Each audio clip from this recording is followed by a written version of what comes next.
So on the topic of DEI, one of the worst DEI hires, of course, is Kamala Harris. We talked about her a little bit earlier, but you look in this long line of Joe Biden's, cabinet, and the people who he is surrounded with are mostly DEI hires, and we see how well it's gone, right? So, but when it comes to DEI hires, this whole thing imploding with Joe Biden, an old white man, and Kamala Harris, who everyone knows cannot handle the job, but they are afraid to be like, well, how do you jump over Kamala because you guys sold her as like the first black, the first woman, the first Indonesian, like anything that came up on her 23andMe, anything that came up on her 23andMe test, they're like the first Samoan, So, but now they are in this position where there's a lot of infighting because they've just sold all these DEI measures as like the most important qualifications for the job. And now you've got actual delegates who are going on TV shows, like this one is the Stephen A. Smith show. You've got a delegate going on TV shows, and like black women are going to walk away if you guys pick an old white man or a white man over Kamala Harris at this point. Watch.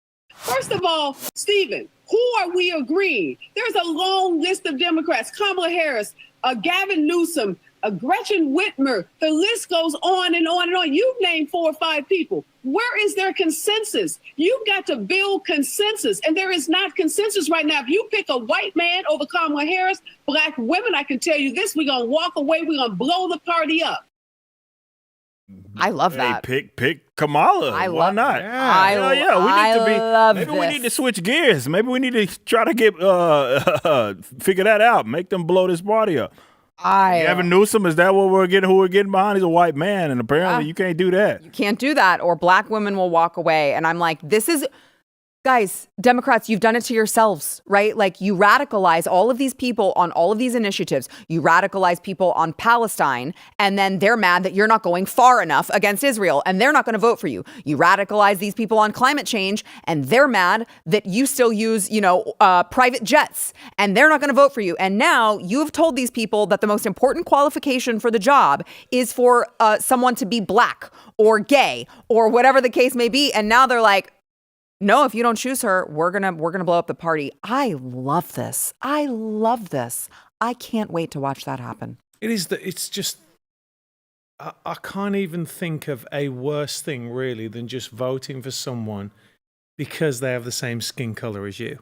What about voting for someone because of who they are attracted to? What about voting for someone because of what genitalia they have?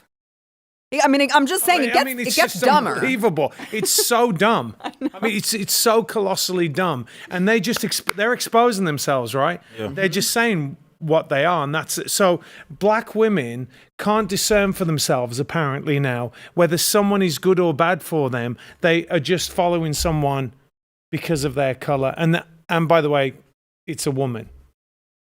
Right.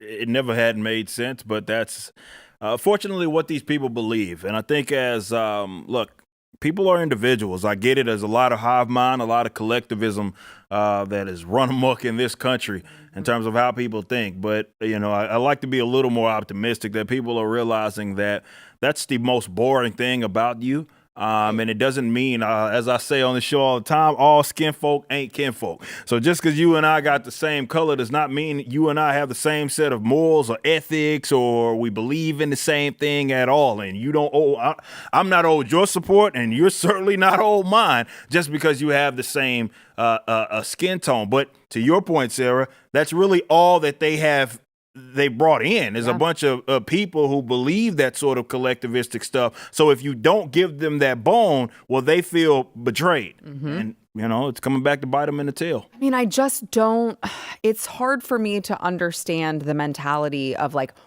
wanting a handicap in life. You know what I mean? Like how offensive it would be if someone was like, actually, you just got the job at Blaze because you're a woman. Right? Or because you're Hispanic or whatever. I'd be like, I work my ass off. What are you talking about? And I can't even understand where they're coming from in that they want that.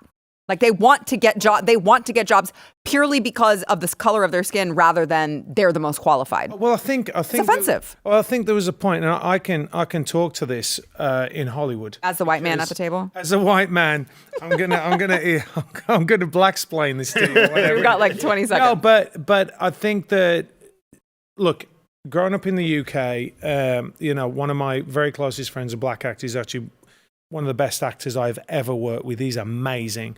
And all he used to get was drug dealer roles, and it was bad. Look, I'm not going to say it's not.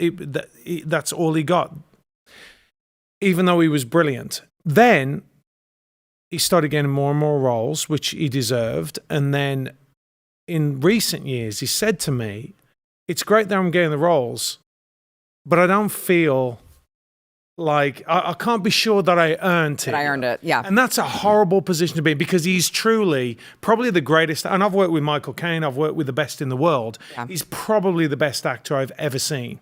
Yeah, and he doesn't know now. What a horrible position to be in. That's awful. If you like this clip and you want to see the full episode, click here. And if you want to subscribe to the channel, come on, you know you do. Click here.